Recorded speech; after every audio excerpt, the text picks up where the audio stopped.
Orbital Gardens, this is Mission Control. We are confirming acquisition of your signal. You are live in 5, 4, 3, 2... Hello and welcome to the first ever episode of Gardeners of the Galaxy, a new podcast for all of the sentient beings in the universe who have a passion for plants. I am Emma the Space Gardener and I will be your host as we explore cultivating the cosmos, planting planets and sowing seeds in space. We've got some great stories in the show today, including orbital apple seeds, vertical farms and seawater greenhouses. But our first story today is about an intrepid NASA plant scientist who has been growing moon radishes in his kitchen, right here on Earth.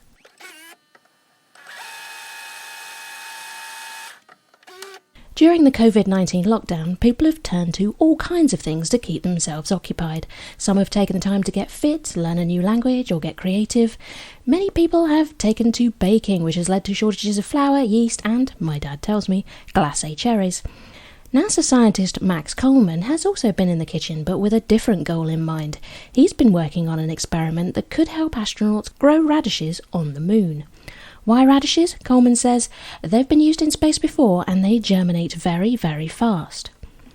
Coleman and his team at NASA's Jet Propulsion Laboratory are trying to replicate, physically and chemically, moon soil, which is called regolith.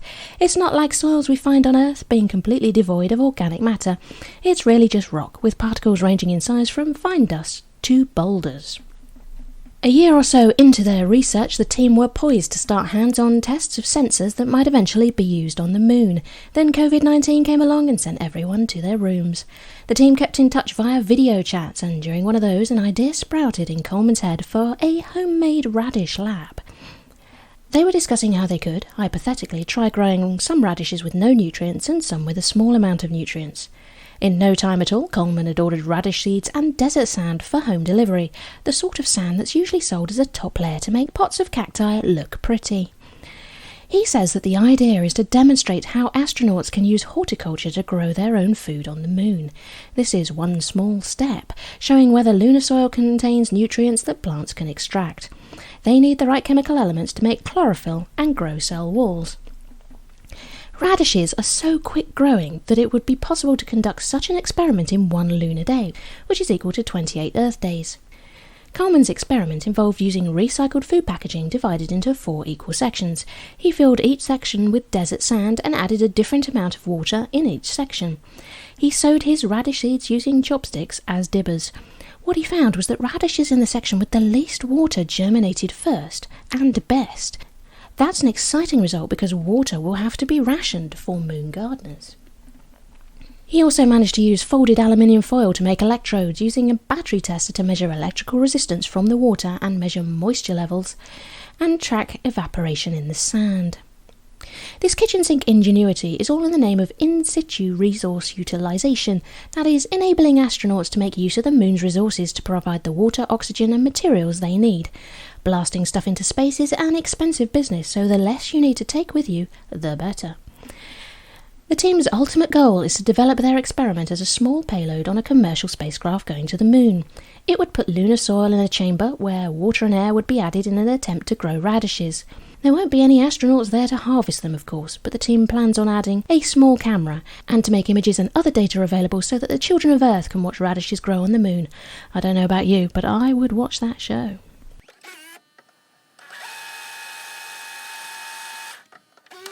Now, those moon radishes may not have made it off planet yet, but some apple seeds have been blasted into space.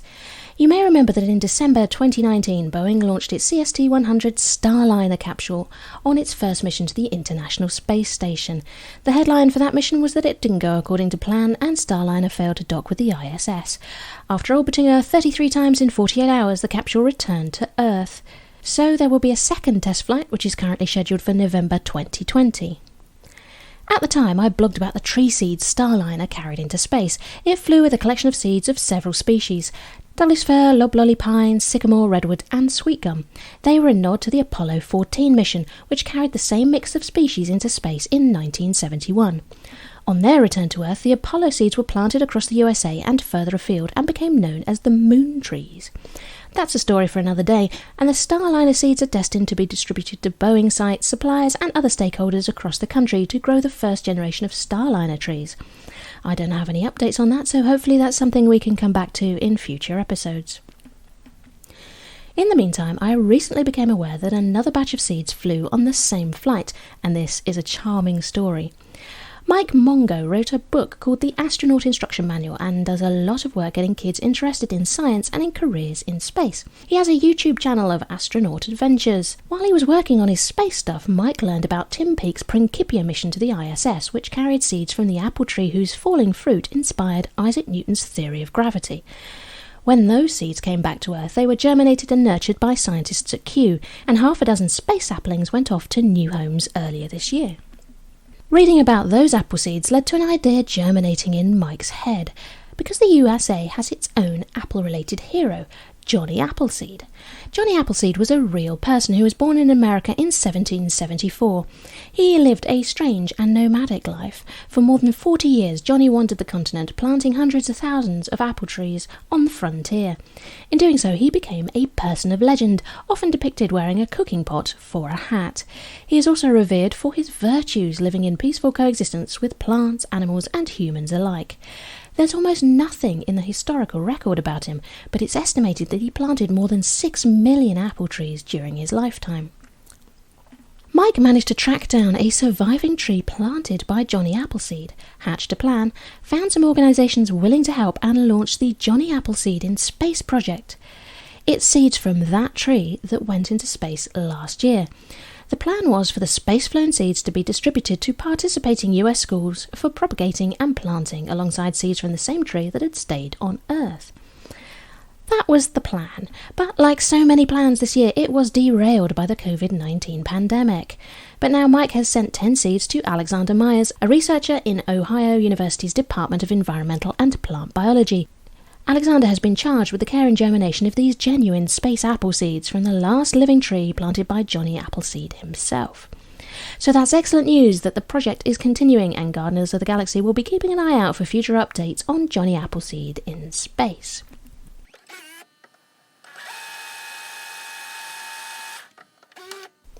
We're back down to Earth for the next segment, and NASA staff don't have a monopoly on growing space crops in their kitchens.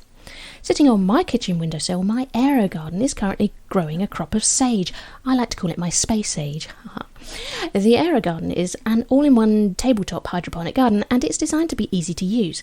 The plant sits in a nutrient solution, and there's a pump to gently aerate it, and some funky LED grow lights to give the plants the light they need.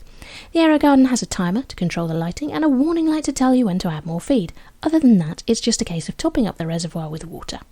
I have the smallest unit with space for 3 plants, and I like to set it up for space missions. For this one, I took some cuttings from sage plants in my garden, popped them into plugs of growing medium, and set them in the Aerogarden to grow underneath a clear plastic lid to give them a more humid environment. They've now rooted nicely, and pretty soon I will be able to start harvesting sage leaves. Now, my little Aerogarden isn't going to feed the world, but according to some new research, there's a growing environmental and economic case for soil-free, computer-controlled vertical farms. If you're a gardener in the UK, then no doubt you've come across bags of potting compost bearing the name John Innes. It's not a brand name, it's a set of standardised potting mixes developed in the 1930s by 2 research workers at the John Innes Horticultural Institution. They also introduced methods of heat sterilising soil with steam, which eliminates pests and diseases. During the Dig for Victory campaign during World War II, the institution released both the compost recipe and the heat sterilisation process, giving Britain a helping hand in the battle to feed itself. John Innes, therefore, became a household name. Fast forward 80 years or so, and the John Innes Centre is an independent international centre of excellence in plant science, genetics and microbiology. At least that's what it says on their website. They teamed up with the University of Bristol and the aeroponic technology company Let Us Grow to identify what we need to know to accelerate the sustainable growth of vertical farming using aeroponic systems. Aeroponics uses a spray of nutrient solution rather than plants sitting in the solution, which is what you see in standard hydroponic systems. You may have seen images of vertical farms and know that they grow crops indoors in stacked systems. Water, lighting and nutrient levels are carefully controlled, increasingly by computer systems employing artificial intelligence to make decisions. The environmental benefits of vertical farms include them being sited in urban locations, which means food is grown closer to its consumers. Vertical farms also isolate crops from pests and diseases, avoid soil degradation, and reduce the inputs needed by recycling water and nutrients. They also avoid the issues of fertiliser running off into the environment and polluting watercourses. And as green energy becomes more abundant and costs fall, vertical farms can come close to being carbon neutral. Another considerable advantage of vertical farms is that they allow us to grow crops in inhospitable places, including deserts, Antarctica and other frozen regions, and in space. Dr. Anthony Dodd is a group leader at the John Innes Centre. He says that vertical systems allow us to extend the latitude range on which crops can be grown on the planet, from the deserts of Dubai to the 4-hour winter days of Iceland. In fact, if you were growing crops on Mars, he says, you would need to use this kind of technology because there is no soil. At the moment, aeroponic farms tend to grow high-value crops such as salads, pak choi, herbs, leafy greens, pea shoots and bean shoots. John Innes Centre researchers have bred a line of broccoli adapted to grow indoors for a major supermarket. Wouldn't you love to get your hands on some seeds for that? And Lettuce Grow is working on how to grow fruiting and rooting crops such as strawberries and carrots, and on the aeroponic propagation of trees for both fruit and forestry. According to Jack Farmer, their chief scientific officer, climate change is only going to increase the demand for this technology. Projected changes in regional weather patterns and water availability are likely to impact agricultural productivity soon. Vertical farming offers the ability to grow high-value, nutritious crops in a climate-resilient manner all year round, providing a reliable income stream for growers. Now, if you would like to read the study itself, it has been published open access in the New Phytologist journal. It's called Getting to the Roots of Aeroponic Indoor Farming, and I'll put a link in the show notes to that for you.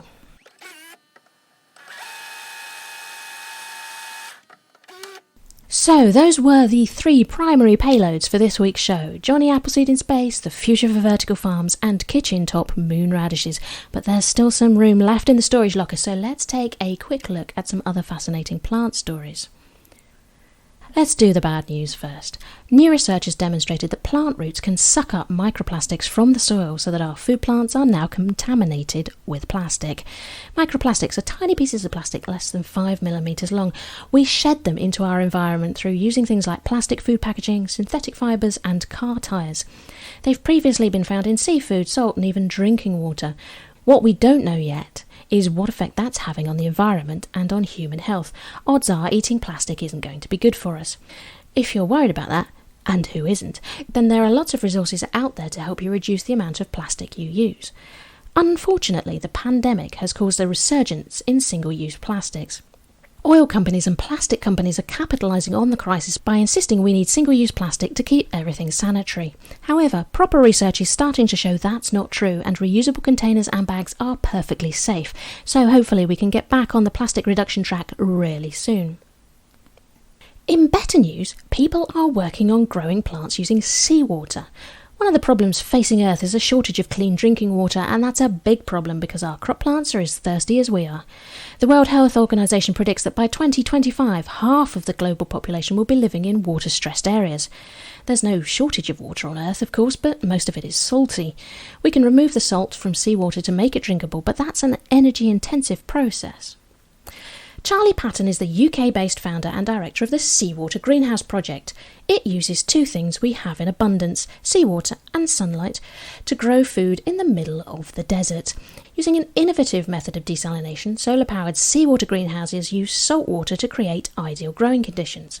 Over the last decade, Patton and his team have established successful seawater greenhouses in arid, sunbaked coastal locations such as Oman, the United Arab Emirates, Australia and Somaliland.